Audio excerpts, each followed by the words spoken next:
L'espace I-22 de Plateau a abrité la deuxième édition de la cérémonie de décoration dans l'ordre du mérite de la communication et des médias, le mardi 22 décembre 2020, en présence des ministres Didier Moko-Touré de la communication, Félix Anoblé des petites et moyennes entreprises et du général Diomandé Bagondo de l'Intérieur et de la Sécurité.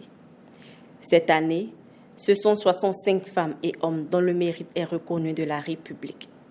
Il s'agit de 8 commandeurs, 22 officiers et 35 chevaliers qui ont marqué leur présence dans le secteur de la communication et des médias. Cette édition, la spécialité à l'honneur est les médias numériques autour du thème « La presse en ligne face au défi de l'autorégulation ».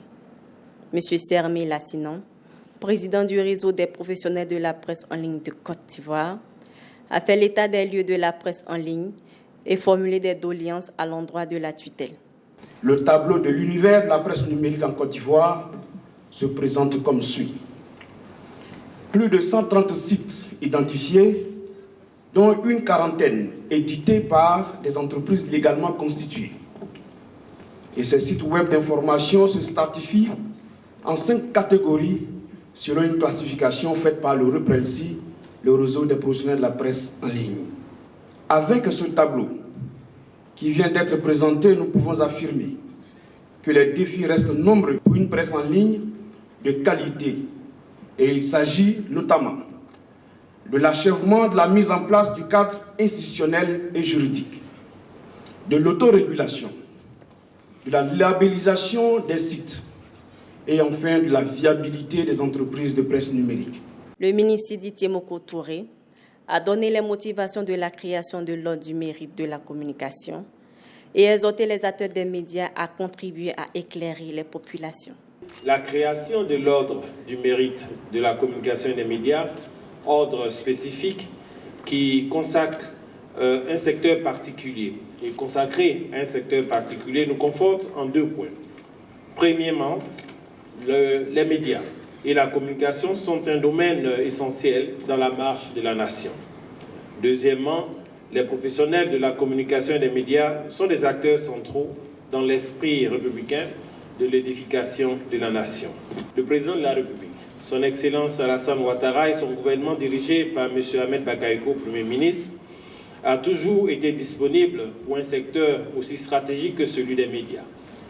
Souvenons-nous de ses propos tenus le 30 janvier 2020 lors de la présentation de ses vœux à la presse et aux médias. Et je le cite. « Votre mission en tant que femme et homme des médias est de contribuer à éclairer nos compatriotes parce que l'information régule la société.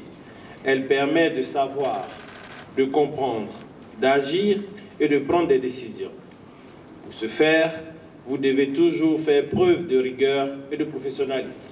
Lutter contre les fausses informations et les rumeurs qui sont malheureusement favorisées par les nouveaux modes et circuits de diffusion de l'information. » Les récipiendaires expriment leur satisfaction et gratitude.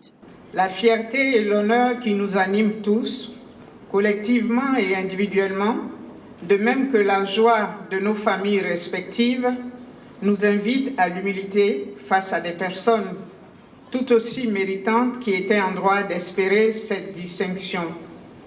Cela en rajoute à la dimension et à la portée de la gratitude que nous vous devons pour avoir ravivé en nous cette fierté toute légitime en tant que tout nouveau membre de cet ordre distinctif du mérite de la communication. L'ordre du mérite de la communication, institué par décret présidentiel le 13 mai 2015, est destiné à récompenser les personnes œuvrant dans le secteur de la communication et des médias qui se sont distinguées par la qualité de leur travail.